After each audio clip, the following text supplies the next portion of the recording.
Welcome back to another episode of Armstrong Avenue Podcast. I'm Big Mike, the host, sitting here with Scott Armstrong. Hey, man, how What was your up? Thanksgiving? It was awesome, man. Family, food, and football.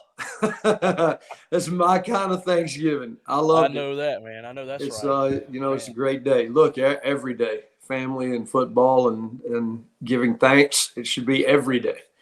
So yeah, we really had a good time. My grandson's 4 years old, and dude, he is non-stop. And wow. It's hard to keep up sometimes. yeah, I wish trust I'd me. had I wish I had a grandchild when I was in my 20s. Hey, look, it ain't any easier. I promise you. I got a 4-year-old too, and he uh, keeps me going, man. My yeah. my 2-year-old, she woke up in the middle of the night last night and decided to stay up until about 12:30 at night, and that never happens. All right. Party And I on. was like, great. So we watched wrestling, of Oh, course. awesome. But Awesome. hey, so before we get into any of the meat and greet and all that of this podcast, first off, I think we need to talk about the huge news that hit all of the dirt sheets that came out about not only you but the Main Event Wrestling organization. Oh yeah, yeah, yeah. So It's an honor, man. I appreciate being asked. I've said all along on the independent circuit is the salt of the earth when it comes to our business. It's where stars are made, and um, I was very fortunate to get the opportunity to work, with WWE for a long time and NXT and Raw, SmackDown, the whole nine, and then and now to be released from them, and now to be asked to be a part of Main Event Wrestling, which is started with baby steps, and now they've hit the ground running, and it's an opportunity to bring in a lot of stars and old school guys to mix in with new school guys and people that are just getting their feet wet in the business. And so to be a part of that, hey man, it's fun to be part of anything from the ground floor. But for me personally, it's fun to be part of anything in the wrestling business. I love it, always have, and hey, look, we're gonna have a lot of fun, and we're gonna do some good things. So, thank you to Main Event Wrestling, and I appreciate the opportunity. And let's roll. yeah, for sure. I can't wait to see where Main Event Wrestling goes in the future. Yeah, me too. Me too. I look for wherever it goes. I hope I'm along for the ride. That's yeah, for sure, for sure. So last week we talked about wrestling families, and we Yes, had an yeah. hour of a great conversation, but we didn't even scratch the surface No, on pro wrestling families. I mean, no, I'm sorry. I getting choked up because I started laughing immediately when you said we didn't scratch the surface on wrestling families. Did you see my brother Road Dog? Did you see his tweet? yep. His tweet for the people, the listeners and viewers that missed it. His tweet was, "You talked about wrestling families. Well, I hope you talked about ours because nobody else does." That was funny. That was funny. I started laughing when I saw the tweet. Look, it just is what it is, man. He's right. Not everybody knew the Armstrong family. We came from the South, and we were regional. We weren't, we never made it as a family to the uh, big time, if that's what you consider WWF or WWE. So um, it's funny. And truly, you got to think about this. Maybe they don't talk about us because lack of knowledge. You know what I mean? They don't know the things that our father did or that the brothers did together or whatever. They don't know, so they don't talk about it. And when I say they, I'm talking about podcasters or dirt sheets or whatever. And I know they've covered every time I've got fired. They haven't missed a minute of that. Oh, that's Oh, funny. that is funny. They But hey, listen, we'll get to that part of the wrestling families. I think we could probably just, you know, continue talking about that. yeah, But we had some amazing families that we talked about: the McMahons, the Rhodes, the Guerreros, the Colognes, Yes. the Funks. That was a great episode, and we got some incredible feedback. But there's so many more families, man, that we didn't even get to talk about. Yeah, that's a fact. That is a fact. Let's talk about them, man. I mean, you worked side by side with one family for 2 generations, I think. The Ortons. Yes. Yeah. Let me tell you, Bob. So Bob Orton Sr., Randy Orton's grandfather.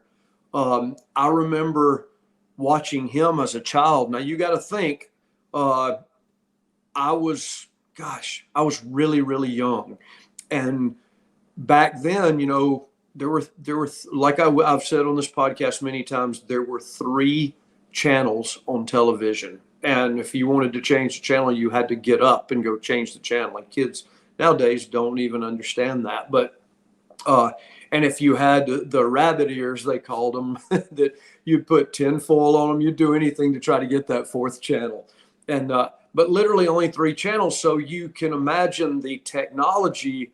Well, it was in its infancy. And so they would do a thing with Randy Orton's grandfather, and in Atlanta, Georgia Championship Wrestling. And his grandfather wore a mask, and they would alter his voice. So it would be like, I am the Zodiac. And so, and that's what he was called, the Zodiac.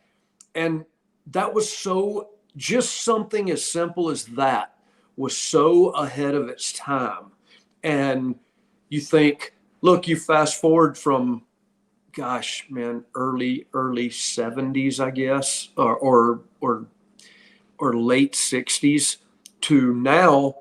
NXT has kind of done something similar where they had the guy, doing like he was watching the Performance Center at NXT. And anyway, it's a concept that works. It's just back then, all they could do was gargle the voice a little bit. And man, as a kid, I mean, 1 hour of wrestling a week, not 3 hours on Monday night and 2 hours on Friday night, 2 hours on Wednesday. It was none of that. It was just 1 hour a week. And man, he was strong over. So that was Bob Orton Sr. Bob Orton Jr., we all know Randy Orton's dad.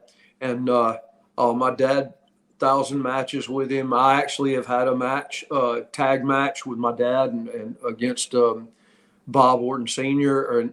or Bob Orton, and then and Randy. And look, I've refereed Randy, I don't even know how many times, but in the locker room with him for over a decade. And so just the whole family, man, they're machines. They all were. The grandfather was a machine. Bob Orton was a machine. And look, in that family, for sure, as the generations went down, they got better in the ring. And Randy Orton, arguably one of the best ever. I mean, unbelievable.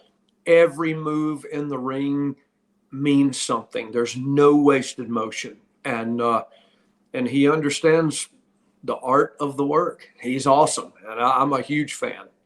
But yeah, the Orton family, they belong up there with the top families for sure.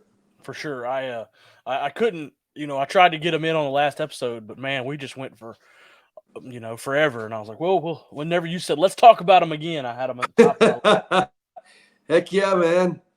I mean, there's a lot of families we didn't cover, right? We covered Primo and Epco, the Cologne family, right? Yes, we did. Yeah. Carlito. We talked about the DiBiase's, the Steiners, the Briscoes. But it's crazy. We didn't talk about the Hart family. Oh, yeah. Yeah, you're right. And that's, look, another, major family in our industry. Stu Hart. And he had the dungeon, which was where everybody was trained. And Owen, God rest his soul, and Brett and Natty and Jim the Anvil, I think, was related somehow. And Teddy Hart and TJ Wilson, Natty's husband now, but grew up around those guys. And man, I mean, Chris how Jericho many? was trained there too, right? I'm sure I have forgotten names, and I apologize to the ones I'm not bringing up. But man, yeah, that family is steeped in wrestling. Yeah. The impact that Stu Hart had on the industry, had he not started and done, like, half of the people we're watching today Right. wouldn't be in wrestling. I mean, Chris Jericho was trained. Wasn't he one of the last of the train I think so. I think so. at the dungeon? And really, when you look at it, look, there are a number of wrestling schools out there, and people go, "Oh, I'm going to go to the wrestling school. Yeah, I pay the money and go to the wrestling school." Hey, that's cool, and you'll learn some things. But this is only my opinion, just Scott. So whatever, at me. I look at it as, who are the people that came out of that school? Are they talented? Are they somebody that you pay attention to? That's what I want to see. And I immediately go, oh, what school? Nowadays, because back in the day, there weren't schools. And so Jericho, needless to say, one of the biggest names in the business today. And so obviously that worked. So if you're a listener or viewer, if you are watching and you're thinking about getting into the wrestling business, I highly recommend do the homework. Just because Johnny Joe Jackson opens up a wrestling school 2 miles from your house. Look, it's an opportunity to get in a ring, I'm sure, but you got to know who you're listening to, because you don't want to walk in the door getting a tryout somewhere where you can make some money, and then all of a sudden they go, "Dude, who trained you? Jeez, you're horrible." And look, we've seen it. I've seen it many times. Somebody say, "Oh yeah, I trained for 2 years," and then you see them work in the ring and go, "Well, who trained you?" You know what I mean? Look, if it was easy, everybody would do it, and everybody doesn't for a reason. So just do the homework. But yeah, the Hart family, unbelievable, and they've trained some seriously good entertainers. Yep, continue to this day. With TJ in WWE as Yeah. the backstage, and Yeah. Natty being there. So Yeah. all that they learned from Stu and the Hart family is still being passed on generations later. It's crazy. Yeah. Oh yeah. And will be passed on. It's all a positive for the wrestling business. Did you ever work with Owen at any point in your career? I never did, but my brother Brian Road Dog was actually, he rode with him a lot, and was actually riding with him the night that Owen died. And Oh so my gosh. yeah, it was in the wrestling business, it's weird how it works, and my son never can grasp this. I've told him 1,000 times, if my brothers worked with you or traveled with you, the minute that I meet you, we're just tight. It's weird, but usually all brothers are the same way, all of them. It's like Carlito, going back to the Cologne family. I met Carlito, I think, first. I don't know, him or Primo one. But the minute I saw the other one, and then Epico, as soon as I see these guys, it's like I know them already, and it's just from working with one brother. And that's exactly how it's always been in the wrestling business with me, for sure. Everybody was, I mean, man, it was like, hey, so there were guys at the Ric Flair's last match that I had never met, but had been in the business forever and worked with Brad and my dad. And I see them and they go, "Oh God, hey, how are you?" And it's like I knew them, you know what I mean? Because they knew my dad and brother, and I knew them through my dad and brother and through the wrestling business. And it's just crazy, man. I love it. I love it. But yeah, never got to work with Owen. Never did. I'm sorry too. I wish I had. The people talked a lot about these two matchups. if Brad could have worked with Owen, or if Brad, my brother, my late brother, or if he could have worked with Kurt Hennig. And at the time, Kurt and Owen were up and, working for WWF at the time, and Brad was at WCW. But those were locker room comparisons that were thrown around all the time. People saying, "Oh man," because look, you get to see the matches. If you work for WCW, you see the matches at WCW. You see the matchups, who wrestles who, and who has a great match. But the boys would always say, "Man, I'd love to see your brother work with Owen Hart," or "I'd love to see your brother work with Kurt Hennig." And my dad always told us, "Boys, don't." He said, "Look, the crowd will be loud and they'll tell you what they like and what they don't like." He said, "The boys, listen to what the boys are saying. Be judged by a jury of your peers." He said, "You'll learn more that way." And that's just, I listened to that, and I listened to my dad's advice, and I listened to the boys talk about wishing they could see Brad against one of those two dudes. And man, I'm so sorry those matchups never happened, because they would have been great. Yeah, for sure. That would have been some good stuff, man. But now we know that that's what they're doing now. Yeah. So, but hey, so we didn't get to the Vachon family. No, we did not. Yeah, the Mad Dog, Luna. Look, yeah, and look, when I was growing up, Butcher Vachon, and it was Butcher Vachon, and he had a partner, Stan Vachon, and I don't know that they were actually Vachon. I'll have to look that up, but if they were actually Vachons, I know Mad Dog Vachon, and his daughter was Luna, correct?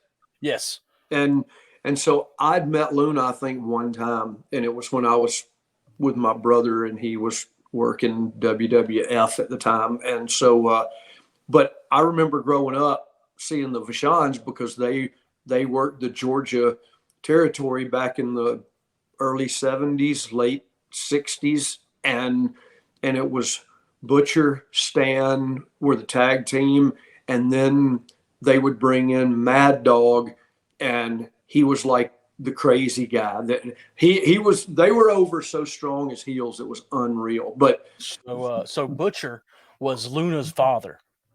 okay, Mad Dog is her uncle. So they're brothers. okay, thank you for that, because Yep. I had knew to get the she was. clarification. Yeah, I needed that. I knew she was a daughter, but I honestly, this whole time I thought it was Mad Dog's daughter. But I thought so. Yeah. And man, they were over so strong as heels, and then and left such a huge print in the Georgia area for sure. But again, we had 3 channels and 1 hour a week of wrestling, and they were the Georgia tag team champions, and super strong. And then when Luna first came on the scene, I personally had no idea that she was related. I thought she just used the last name. I had no idea she was a true relation, and sure enough, she was. And man, she made a print too. She got attention. Yeah, she was great, phenomenal. One of the stalwarts of the early women's division. Yeah, of wrestling. Yeah, that's a fact. Hey, what about the Wyndham family? Yes. And when I say the Wyndham, I'm talking Black Jack Mulligan was like the head, and then Mike Rotundo married his daughter, and so and Mike Rotundo was a college wrestler, and seriously good, and I mean really good. And so then his kids, Bray Wyatt and Bo Dallas. And look, Bo Dallas, in my opinion, is one of the most underrated wrestlers. People go, "Oh, who are the underrated wrestlers?" Well, people that are asking that and answering that question are only judging what they're seeing on TV right now. If you look back over time, the past 8 or 10 years. Bo Dallas, he could make chicken salad out of chicken stuff. I'm telling you, man. He was. I mean, I hope he gets another chance and gets another run because he's older now, and I'm sure his body has matured. I mean, Bray has got this other chance, but I'm telling you, Bo, just unbelievably good. I'm a huge fan, and so I hope he gets another opportunity. But the Wyndham family, I mean, look, Blackjack Mulligan, oh my gosh, he was the real deal, and a big dude, a huge man. Mike Rotundo, another. I mean, look, I've seen tapes of him when he was a wrestler, a college wrestler on the mat, and man, he's just one of those guys that looks like a relaxed, hey, how are you? And then, break your arms and your legs all at the same time. Yeah. But dude, I traveled and worked with Mike Rotundo. I mean, gosh, the 90s, I wrestled him. And then once I signed with WWE, he was, as when I was a referee, he was a producer.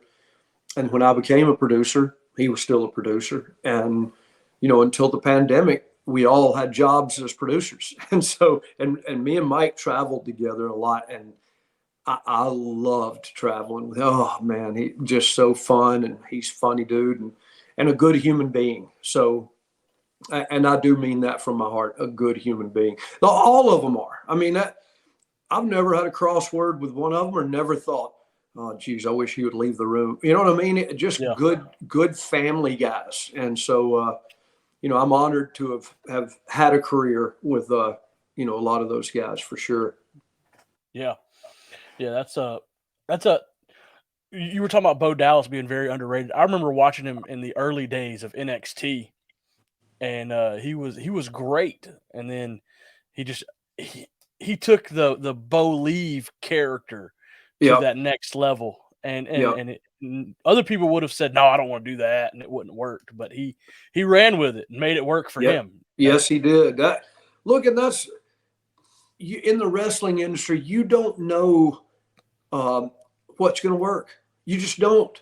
Look, I can say, hey, paint yourself green and call yourself the Grinch or whatever, and somebody can do that.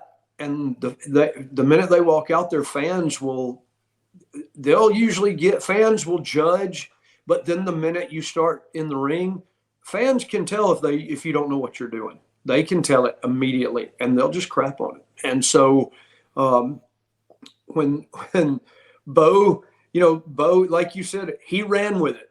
And dude, did he ever? He understands that you have to entertain. And not only can he entertain, he understands being inside the ring and what it takes to take the audience on a roller coaster ride. And he understands the art form, and he is good at it. And so again, I truly hope from the bottom of my heart he gets another chance, because that dude was good.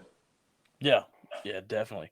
So, what you got of other families before we get into So yours? so so Jake the Snake. I know a lot of people don't know his father was Grizzly Smith, and Grizzly Smith was he wrestled, and then he was a booker and worked with Bill Watts in that area for a long time. And so then Jake started wrestling. Well, Jake, he was the original DDT. Nobody had done the DDT. He was the original. He did it, and it got now people, for him it was a finish. When that thing hit, when you did the DDT, nobody kicked out. Now you'll see 5 DDTs in one match, and everybody's kicking out of it, and it's a shame, because that maneuver could have been kept as a piece of gold for a long time. And the boys, but anyway, so a lot of people don't remember Jake's little brother, Sam Houston. And Sam Houston, I just saw him at oh gosh, I want to say at Wrestle. I say just saw him at WrestleCon, but it's been a while now. But I did see him, and we talked for a few minutes. I used to see him anytime I was on an indie show over towards Louisiana. He would show up. He may not be on the show, but he'd come say hello to everybody. And but yeah, that family in that area for sure. And Jake, nationwide. My gosh, to this day, people know who Jake the Snake is. Yeah. And so he had an unbelievable run with WWF, WWE. And so, yeah, man, it's crazy the contributions that he and his family have made to the business. It's awesome. For sure. I've got another family that nobody's going to talk about, kind of similar to the Armstrongs, the Fuller Welch family. Oh my gosh, yeah, man. Oh wow. I mean, I don't even know how many decades they've been in the wrestling business. I mean, 100 years maybe. I mean, um, Buddy Fuller was Ron Fuller's dad, and I think Buddy's grandfather uh, was in the wrestling business. And so Ron Fuller's now in his late 70s, I believe, and Robert Fuller probably the same. But when you say generations, that's not even a joke, man. And this is back when they would have 6 guys on a card and a referee, and there would be 2 matches and then a tag match and only 3 matches on the show. And they would travel from town to, and the whole show would be 2 hours. Those guys would work and stiff back in that day. And so I'll tell you, Ron Fuller has a podcast, and if anybody, I think it's called Southeastern Rewind or something like that. And he literally goes week to week in his podcast, and he talks about, okay, now we're up to 1979. It's June, and That's the Studcast. The Studcast. There you go. And because he owned the companies when he got into it, he started buying into the companies, and he owned them. And so he had to keep records of everything. And so he kept all his records, and he goes back over his records and reads. It's unbelievable. I love it. I love it because you get history, and I mean history of wrestling. So anybody that really anybody listen, if you want to know about the history of the business from a true family point of view, I can only tell you back from when I was a little kid. But this dude, he literally lived it, and is probably 4th generation. Ron's probably 4th generation. But anyway, who I wrestled and my family wrestled was Ron Fuller, his brother Robert Fuller, their cousin Jimmy Golden, and their cousin on the other side of the family, Roy Lee Welch. And so the 4 of those men worked the Southeastern Territory, Continental Territory, and all my brothers, we all grew up wrestling against those guys. I mean, man, the Fuller family versus the Armstrong family. I'm telling you, it worked in the South. It worked, and so look, at the end of the day, I say it all the time to people if they go, "Oh, yeah, didn't you hate those guys?" No, I loved them, and they were, to this day, they're all like another uncle to me. I mean, and I'm an old dude now, and they still, treat me like an equal and teach me and talk to me. And man, it's so sad that the older you get, sometimes you don't make contact with people like you should. And it took my dad passing away to get back in contact with these guys. And now I've seen them a couple of times since and talked to them. And they all mean something to me. That's for sure. They really do. They mean something to my heart. And I'll always be in debt to the Fuller family, cousins and all. It's like I said, it was another family that not a lot of people talk about because they never, I mean, They were in the South also, and I Yep. think Robert made it to WCW as Colonel Parker, right? Yep. And Jimmy Golden as Was Bunkhouse Buck. Bunkhouse Buck, yeah. Yep. But I don't think Ron never made it up there, did he? No, listen, I, he owned a few wrestling territories, and once he sold Continental, he was probably, gosh, I don't know, 87. He was probably in his late 40s, maybe mid 40s. I'm not sure, to tell you the truth, but he had enough money where he wasn't going to have to worry about nothing the rest of his life. I heard that. He does I that. He does a podcast because it's fun, right? I mean, Yeah, you have a good time, and we yeah, laugh, and we talk stupid stuff, and he's literally not. He has so much knowledge about our business, and he's just not going to let it go to waste. He's putting it down, and people can benefit from it. They yeah. really can, and it's like, honestly, I compare listening to his podcast to books on tape.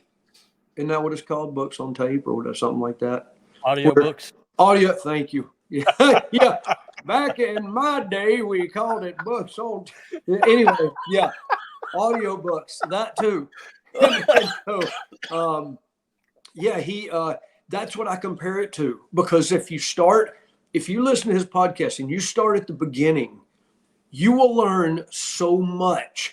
And they're not 4 hours long, so I've listened to him in the car on trips going to shows so many times. It's awesome. I love it. I highly recommend it to all the listeners. Yep. It's crazy. I'll see indie posters or indie match cards or graphics, and there'll be wrestler managed by Colonel Parker in 2022. Yeah. Still out here. Excuse me. Yeah, that's true. Hey, look, It's awesome. he still looks great. Jimmy Golden looks the exact same, and you just I'm sure they don't want to get their bodies thrown around anymore, but man, their name on a card, it means something. It does. Yeah. It's awesome to see, man. But let's roll into the Armstrong family. In Georgia, Alabama, it is the family. In the rest of the world, they're like, that's Road Dogg, right? Yeah. Well, that's right. That's true, right? But down here, man, if you mention the name Armstrong, I'm learning it as I progress in the business. Whenever you bring up your family name, people are like, really? They're going to be there, especially in Dothan. You Yeah. start talking in Dothan, Alabama, and it's like them folks just come out of the woodworks. Yeah, they were very good to my family. Dothan, well, the whole southeast, very good to my family. Look, my dad started wrestling. He was into powerlifting. Was the Southeastern Powerlift champion in 1964, and then a year later in a gym, and a guy says, "Hey, would you think about wrestling?" He goes, "No, do you know what I'm talking about?" And my dad says, "Yeah, I watch it on TV." And back then it was Gorgeous George on TV. And quick story about Gorgeous George. My dad talked about it in his Hall of Fame induction speech. Gorgeous George would go. I mean, you think about this, going into a town as a man in the 50s, early 50s, late 40s maybe, and going into the women's beauty parlor and asking them to curl his hair and do his hair. And it got the attention of everybody in the town. And look, back in those days, they had the car with the big, huge bullhorn on the top, like you've seen in movies from yesteryear. And there was a lot of advertising done that way. But when you have Gorgeous George and he's a star in wrestling, and he walks into the ladies' hairdressing shop to get his hair done, every woman in there can't believe that a man is in there, and everybody in that town talks about that. And then they talk about, well, when's wrestling here? And then they go. And he would sell out Gorgeous George sold out everywhere. My dad tells, I mean, we grew up hearing the story about his dad putting, my dad's dad putting my dad when he was 6 years old on his shoulders to watch because the crowd was so huge. They couldn't see over, my dad couldn't see over the people. And so his dad put him on his shoulders to watch Gorgeous George go to the ring and wrestle. And I mean, it was just a huge, Gorgeous George kind of an influence on my dad. And I don't think my dad ever went to the women's beauty shop to get his hair done. But I think he realized that being a good wrestler is one thing. I think that a lesson he learned later in life was being a good wrestler is one thing, but you got to have something else. You can't look, my neighbor Mike can wrestle, but I'm not going to pay to watch him. You know what I'm saying? And so my dad, he was just the ultimate babyface, and he started wrestling. And then in 1968, he was voted Rookie of the Year and by the National Wrestling Alliance, which at that time was the only wrestling alliance. I mean, it was recognized throughout the United States, the NWA. And then 20 years later, I think it was 20 years later, Brad won it. And so at the time, I'm not sure if it's happened since, but they were the first father and son team ever to be Rookie of the Year. And so Brad started wrestling first. And, my dad, by the time Brad started wrestling, my dad had pretty much made a good name for himself and traveled, did the territory stuff and pretty much stayed in the South. Vince McMahon Sr. Called him and said, "Hey, we want to bring you up here." And, over time, we asked our dad, "Why didn't you go?"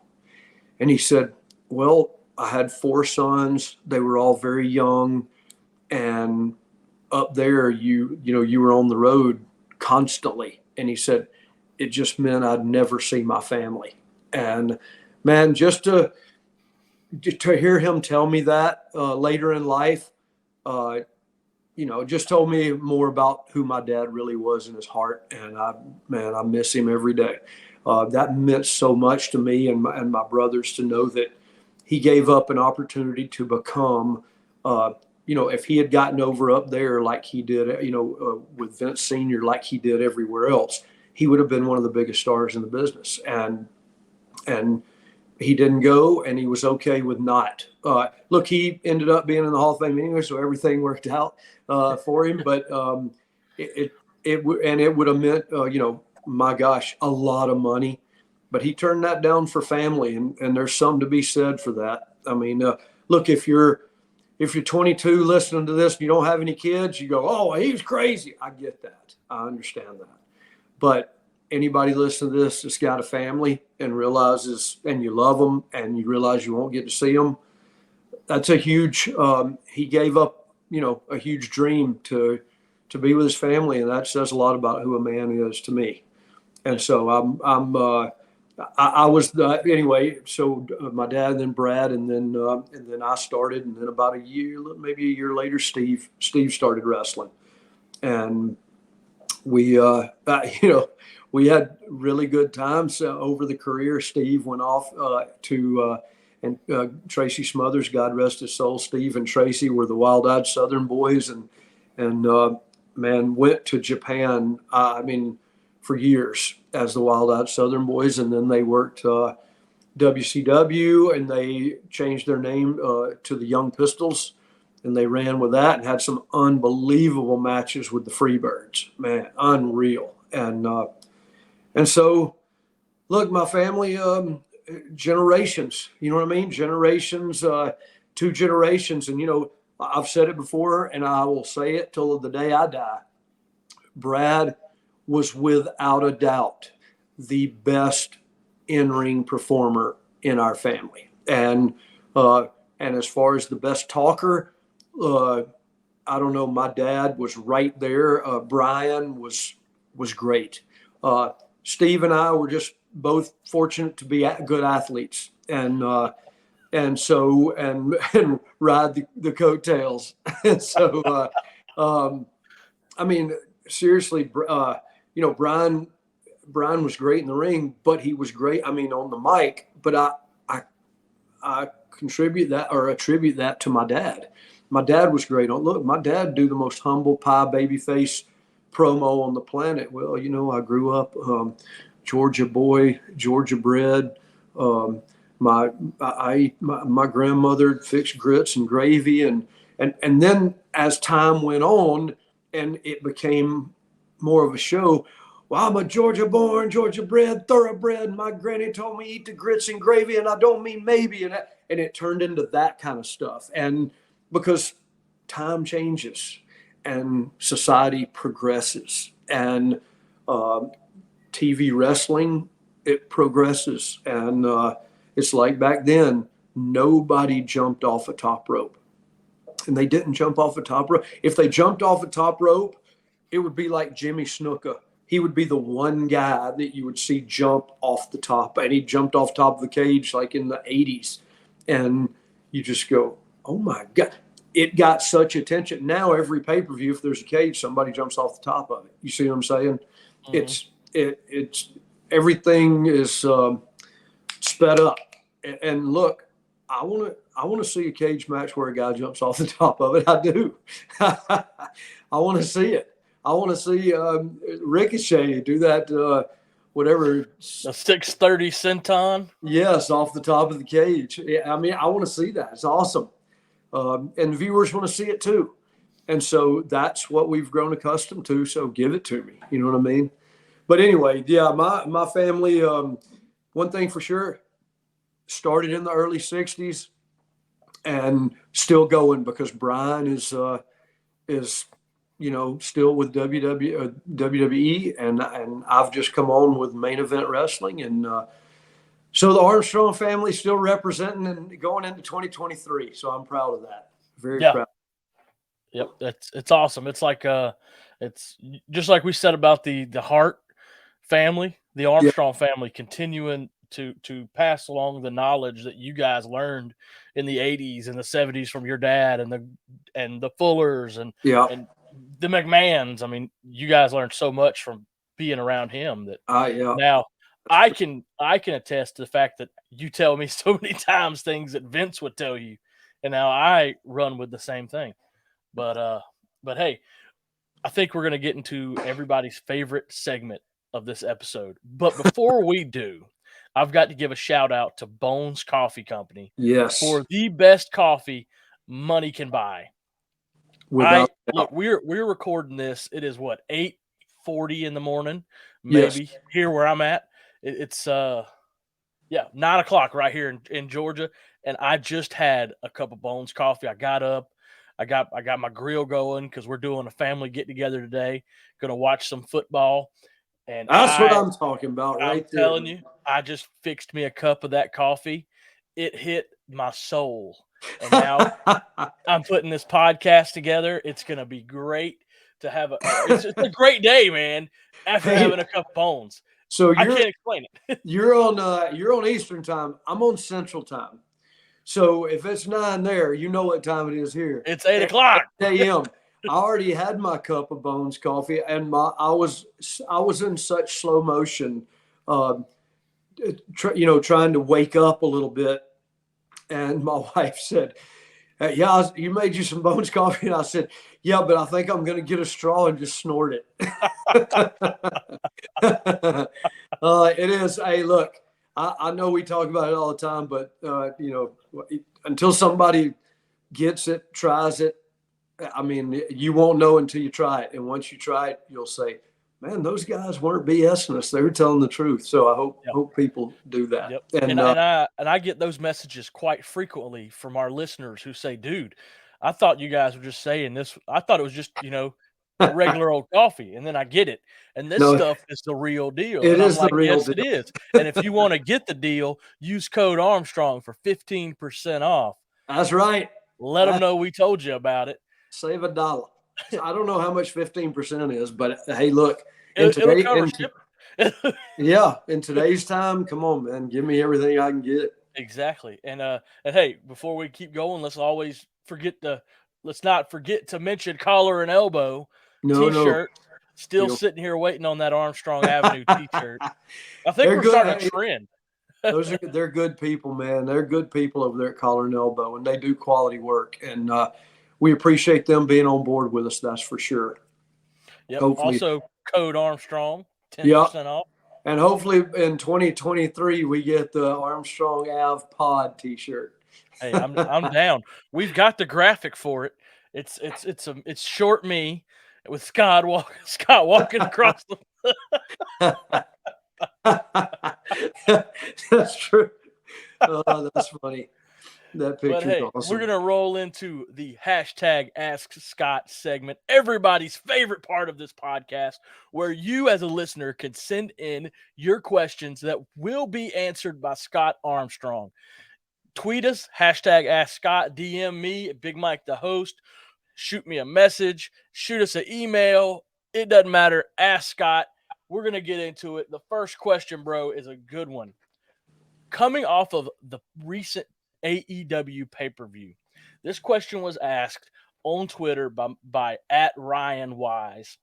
Hashtag Ask Scott, what are your thoughts on Jeff Jarrett and Sting on a pay-per-view in 2022 in a match? So, look, first and foremost, I'm a huge Tom Brady fan. So that should tell you right there, I pull for the old guys. And so to see a matchup like that in 2022, never thought it would happen. Never thought Sting would still be in the business as an in-ring performer. Jeff Jarrett, if you'd have told me, I met Jeff Jarrett when he was 17 years old. I truly have no idea what his age is right now. But if you'd have said, oh, yeah, this is, I was working for his dad and met him in the locker room, he was 17. And so if you'd have told me then, in 2022, him and Sting was, just getting started at the time back then. And so if you'd have told me those two guys, 2020, no, man, this was the mid 80s. I would have said, no way. That kid's got to be, he'll be in his late 50s. Sting will be in his 60s. No, there's no way they'll have a match. I did not see, I haven't seen them work together. I can only imagine it would be good. I mean, Sting's rep precedes itself. It precedes itself. Double J, holy mackerel, man. He's great. Always has been. Always unbelievable in-ring performer that commands attention. And I just it does blow my mind because the combined age is a lot. And but again, I pull for the old guys, so I'm so happy for both of them and proud that I'm in that age, in the middle of that age group. I'm just mad I didn't get to referee it. Oh, man. No, that would have been good. Hey, Tony Khan, I know you're listening. Yeah, right. Tony, I'll let you boy. But I got to listen. If I'm coming, I got to bring Big Mike with me. That's the deal. I don't know. Look, I can do anything well. I can do a lot of things and none well. I can't referee worth a shit, but yeah, we'll have a class on 3 counts. 1, 4. We're good. You're hired. Yeah, you're hired. No, I didn't get to watch that. I didn't watch the Full Gear pay-per-view. Number one, I didn't want to spend $50 on it.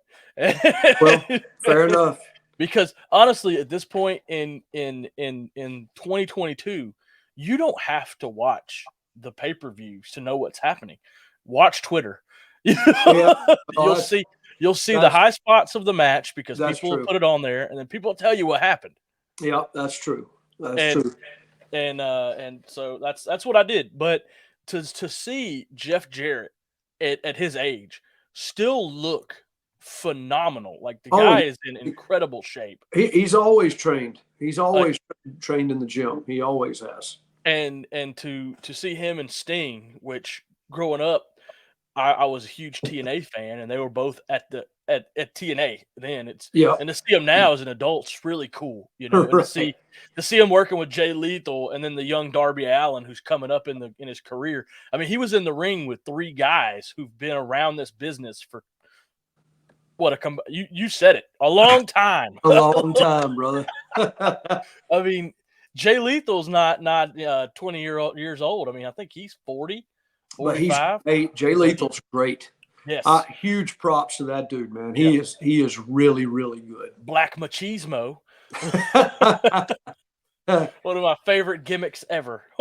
Yeah, Or he's good, characters. man. But hey, next question. Another good one. I think you're gonna like it. I got this one in a text message. I don't know how they got my number, but they said, I "Hey, love ask Scott this question." I was like, I sent back a question mark with who are you? Scott, what was your relationship like in WCW with Eric Bischoff? non-existent. I mean, I saw him in the locker room. You know what I mean? I don't know. Look, in WWE, I was figured in as a referee. You have to deal with people, and so I dealt with Vince McMahon on a regular basis, and then as a producer, I was directly under him, so I dealt with him daily, and sometimes emails, whatever, if we weren't there, and so it was a different kind of relationship there in WCW. Well, hey, they just used us to get beat on TV as enhancement talent. You know what I mean?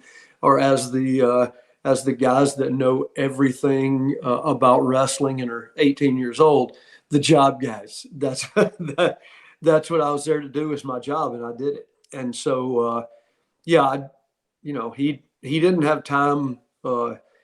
Like you wouldn't see Vince with the enhancement talent sitting around chewing the fat. You just wouldn't. And so that's when I got hired on at WCW, I knew my role going into it, and I had no job and two small children. I took that job, and look, once you take a job, if you're not doing that job to the best of your ability, that says something about who you are. And so I went in there. If they said get beat in 3 minutes, I got beat in 3 minutes, but I tried to make a match out of it and give it everything I had for 3 minutes. And I feel like that's the way most enhancement talent are in their heads. They're saying, I'll do whatever you ask, and I'll do it to the best of my ability. Nobody goes out there to say, I'm really going to screw up this match. You know what I mean? Especially because you're in front of people. And so you don't want to be an idiot and screw up the match in front of people. But so Bischoff didn't have a lot to say to me or my brother Steve or even, only the top guys got his attention. That's the truth. Only the top guys. So yeah, non-existent would be the word. Honestly, since I got older and he got older, I've talked to him more now than I ever did for the years I worked there. That's the truth. It's the truth. But it's understandable. It's just business. I mean, he was he ran the whole company, and I was way, way, way, way, way underneath. And so I was going to do my job. And if I didn't, they'd just find somebody else to do it. You know what I mean? And I was in it to win it, because I wanted to, pay stuff off, house, cars, whole nine. So yeah, I just didn't have a relationship with him really. He was the boss, but he never said, hey, get me a coffee. Nothing like that. It's just non-existent. If he had, we could have got him some Bones coffee. Bones coffee, brother. I'd have put a collar and elbow T-shirt on him too. That's great. So yeah, those were two good questions, man. Yeah. Hey, I didn't figure you had much in WCW, but I figured once you became a producer in WWE and when he was coming around doing things, you guys had more of a relationship then. Oh yeah, and I've seen him. I saw him at WrestleCon. I saw him at the Ric Flair's I think it was Ric Flair's thing. Is that where it was? I think so. I've seen him a couple of times at some, conventions, and so and talked to him a minute. And hey, look, man, we share a history of love of the business, Yeah. so it is what it. And now we're both out of it, so No. we just You're in it with well, Main Event Wrestling. well, I am. You're right, but I mean, he was. I don't think you get much higher than where he was. Yeah. Yeah, he was the guy. He was the guy, and so look, it's cool to hear his take on things too. He has podcasts too, right? Or does he? Yes, he does. Yep. I thought he did. And so What is it? 83 weeks with Eric Bischoff. oh, is that okay? Oh, Yep. that's right. Yes. I couldn't remember the name of it. Yep, because he was on top of WWE for 83 weeks. Yeah, that's a fact. That's and I was there during that time, and Brian, my youngest brother, was with WWF at the time, and so he was the nut job. Came Larry Zbyszko, because we got beat every week on TV, and Zbyszko comes up with the Armstrong curse, talking about how Abdullah the Butcher put a curse on my dad years ago, and now the boys are cursed and we can't win a match. And this went on for weeks because we'd get beat every week. And there it is, the Armstrong curse. we got over because of that. And we were just the job guys, you know what I mean? And then WWF has a pay-per-view, and here comes my brother out with a shirt that says, "Look, Mom, no curse," and they get the win. My brother. That's funny. It is funny, and it's really cool that Vince said, "Yeah, wear the shirt." You know what I mean? Because everything, pop, look, everything there, it's got to be okayed before it's worn out on TV in front of everybody. So, they went for the pop. They did, man. And it was the 83 week. It was the battle. You know what I mean? Yep. Oh, what are they doing? What are they, our company, WCW, I say our company, WCW, we had 50 television monitors. And then over here on the side was a monitor that had WWE on it, or WWF at the time on it, on Monday night. And then same thing up there. They had a monitor with WCW on it, because there was, when one went to commercial break, the other would try to go to commercial break, or either do something, wait 3 seconds for people to change the channel, and then do something huge on their show. And it was just, hey man, it was a battle. It literally was a ratings battle, because back then television ratings were different than now. Now it's like this podcast. If we were doing it live, we'd have 4 listeners. If we now that it gets download, hundreds. So you go, wow, man, that's how television was. Television was the same way. You watch it live, fantastic. But there wasn't a lot of, you had the big videotape that you put into your VCR. There wasn't any DVR in it. The buttons, yeah, right.